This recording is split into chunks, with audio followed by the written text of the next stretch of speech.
Hello and welcome back to Pop Culture Happy Hour. I'm Barry Hardiman. This is technically called a small batch, but that's not quite the right modifier as this is a very, very big batch. My guest today is mystery writer Robert Galbraith. He wrote a well-reviewed debut mystery novel, which got even more attention after an anonymous tip outed the author as J.K. Rowling, who is famous for her earlier work about a wizard.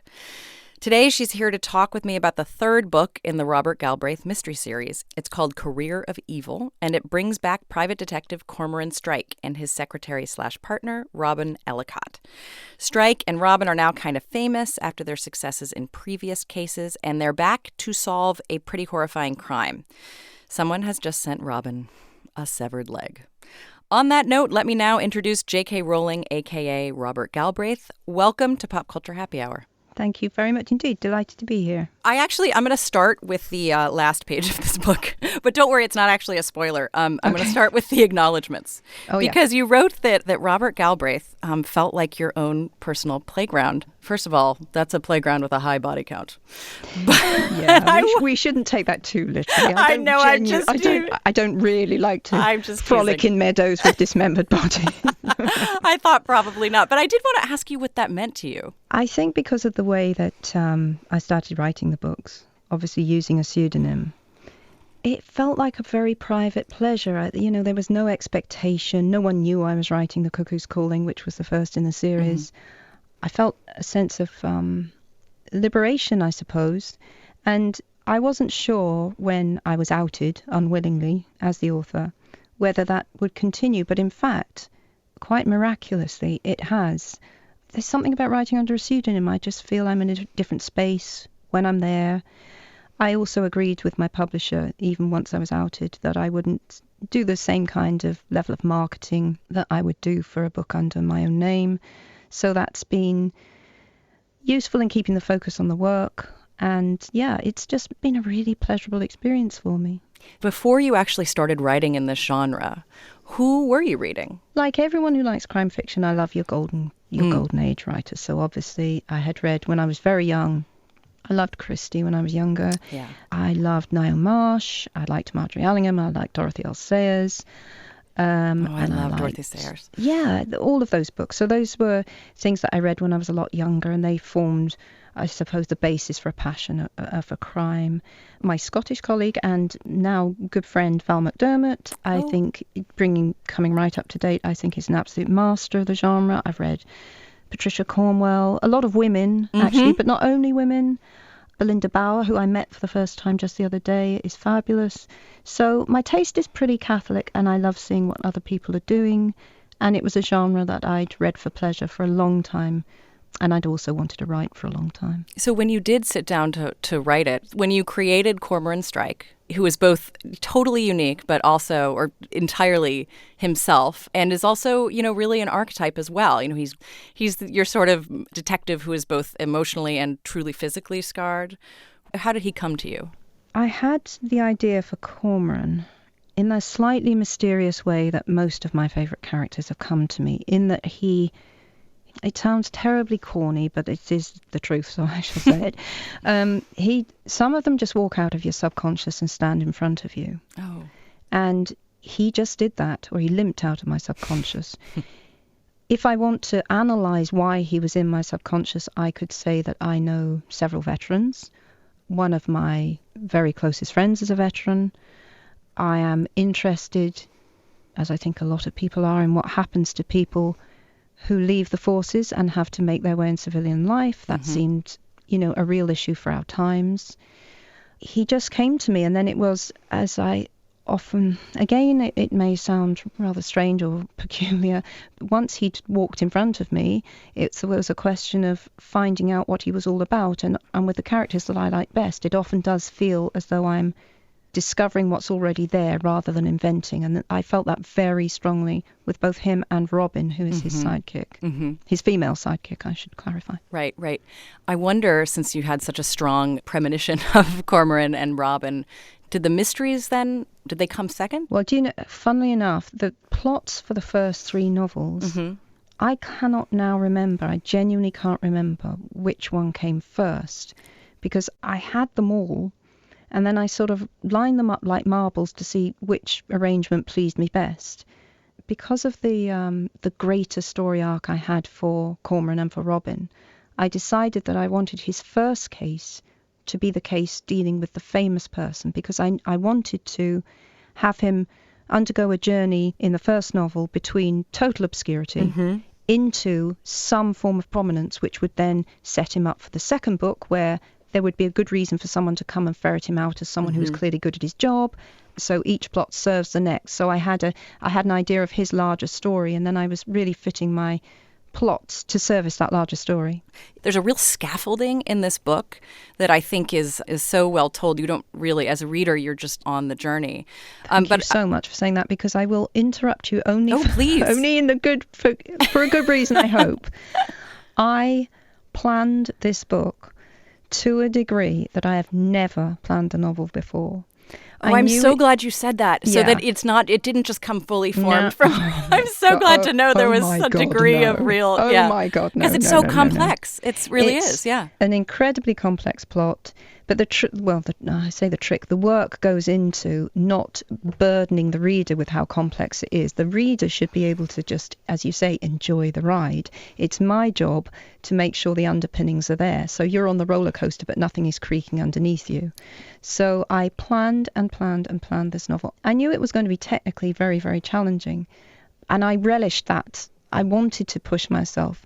I worked exceptionally hard on the scaffolding, as you say.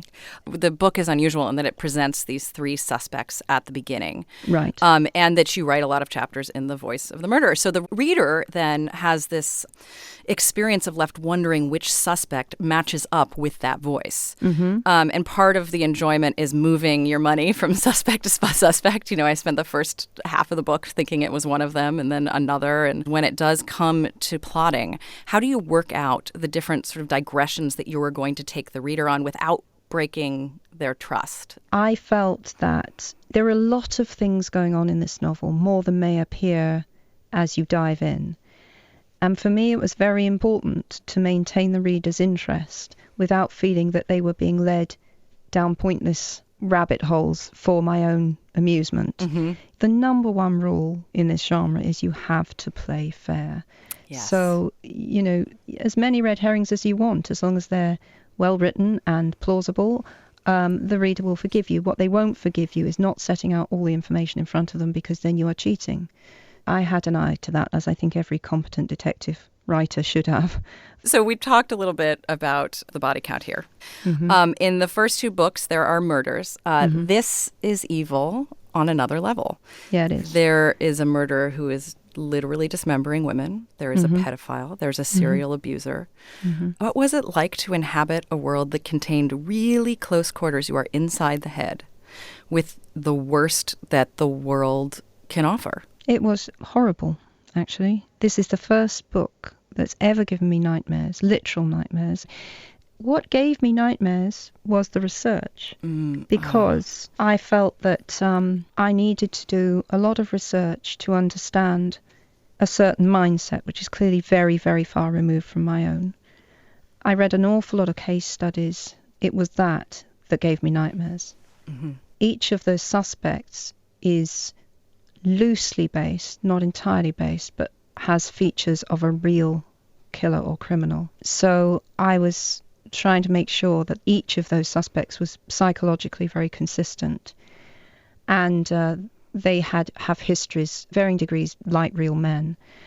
But it was very, very, very important to me that this didn't become what I call violence porn.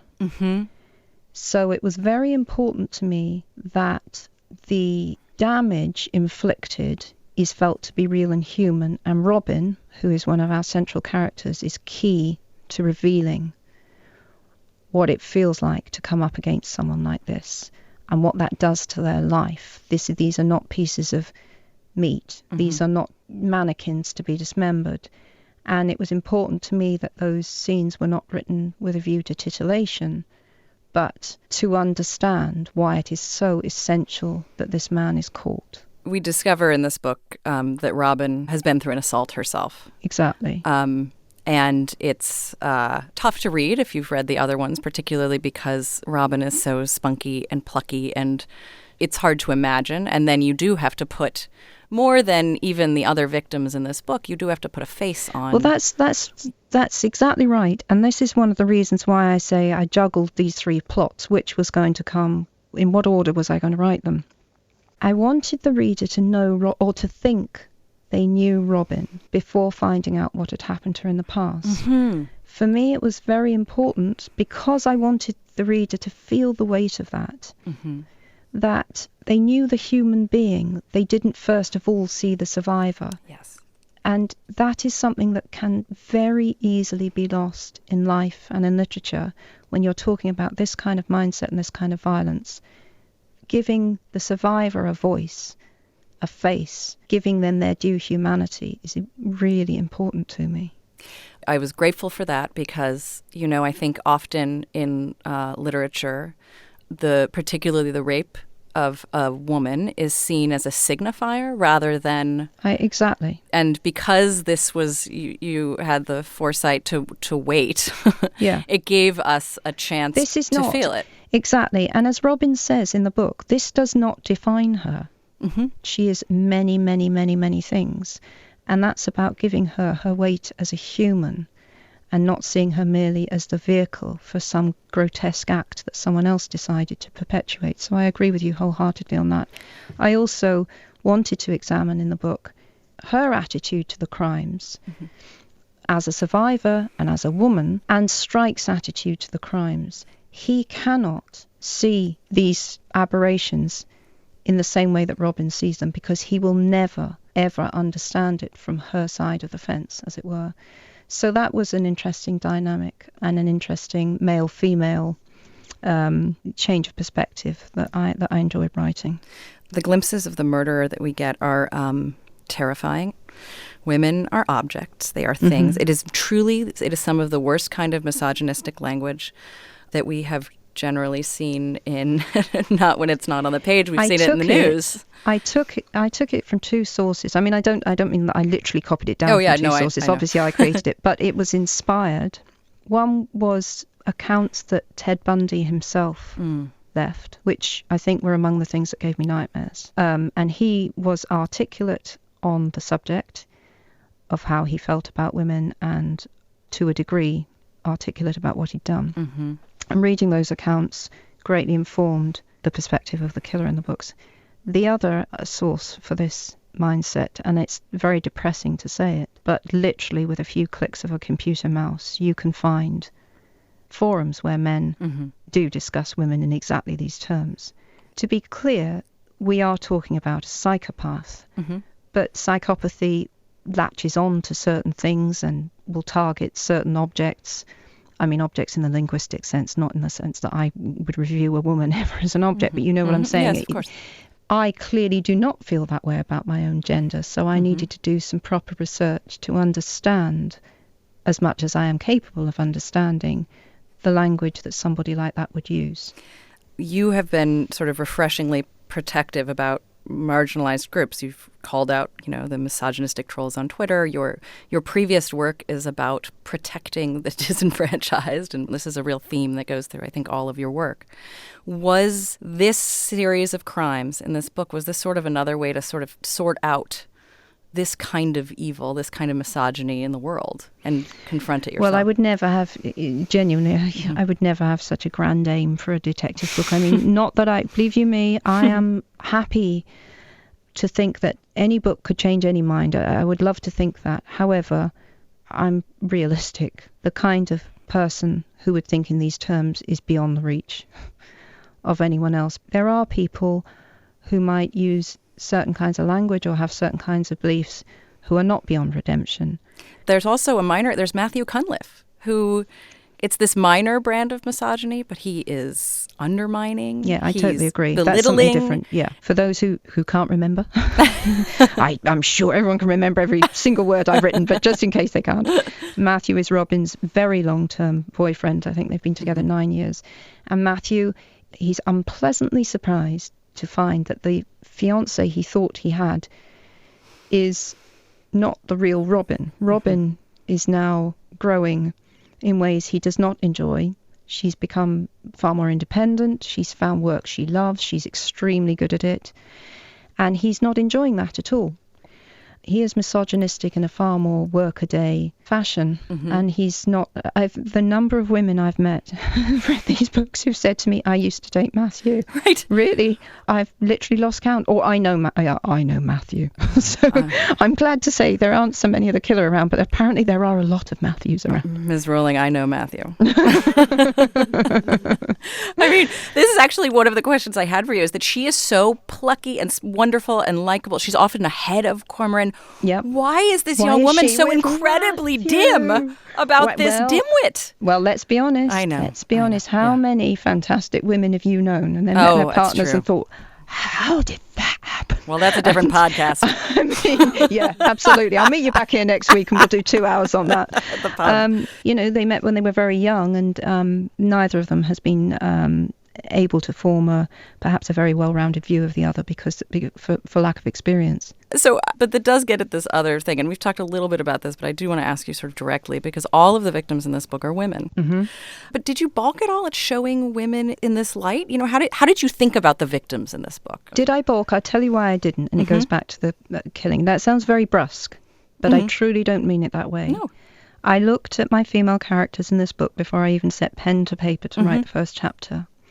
And I was and am confident that you see that women are not only victims in this book, that you see Strike is involved with a very competent and high-achieving woman who thankfully has not suffered any kind of violence of this kind. Robin is a survivor who helps catch the killer. We have a police detective for who I have plans, so though she makes only a small appearance in this book, who again is clearly not a victim but is instrumental in resolving the issue. And when it comes to the victims, I feel profound sympathy. And I will say that one of the victims who survives, I could not bear to kill her. Oh, I was so glad you didn't. Yeah, I couldn't bear to. I wanted her to fight. I really wanted her to fight. But you see them both through the eyes of the killer. You also see them through the eyes of the media. And yeah, that's true. Yeah, I wanted to look at that. I wanted to look at media depictions of violence against women and how victims are portrayed. There's a point where we know an attempted killing has occurred. It was the attempted killing of a prostitute. That didn't even make the papers because on that day the royal wedding happened. Yeah, And the point is made that a girl selling herself for sex cannot hope to oust a newly minted duchess from the front page. Now, I believe that is the media we largely live with, and I believe that's the hierarchy of value placed on different women depending on their roles in life. I also think that's a very reprehensible state of affairs. So it was important to me to look at that too. But the fact is that victim does survive. And I, for myself, really needed that victim to survive. So we always talk about the chip of ice in the writer's heart as per Graham Greene, but my chip was nowhere to be seen on that occasion. I was grateful. I guess I want to sort of look forward a little bit. Because the book ends with I'm not going to spoil it, even for this, with a major, even for our knowledgeable audience. Exactly, with a major, wonderful cliffhanger. It does. When is Robert Galbraith getting back to work? He is actually back to work already. Oh, good. I'm not sure. Nice fella, is he? He works hard, that boy. He never stops. Never stops. I'm not sure when the next book will be out, but I can say that I know what the first chapter of the next book will be, and the first chapter will follow immediately from the last chapter of this book. So you will see. Oh, that is great. Exactly what happens next, which I think having done that cliffhanger, I really owe to the audience, not to just leave them hanging for a flashback that might happen in chapter 15. I think you've really just got to keep going then. Oh God, that is such a relief to I'm glad this devoted reader. Because I just felt that would be outright cruelty and sadism if I didn't tell everyone exactly what happened. Forget the dismemberment. Don't do that. Don't do that. That's proper cruelty, exactly. Well, this has been such a pleasure. For me too, it really has. Thank you so much for talking about the book. This is Robert Galbraith. That is the pseudonym for J.K. Rowling. And thanks again so much for joining us. Thank you.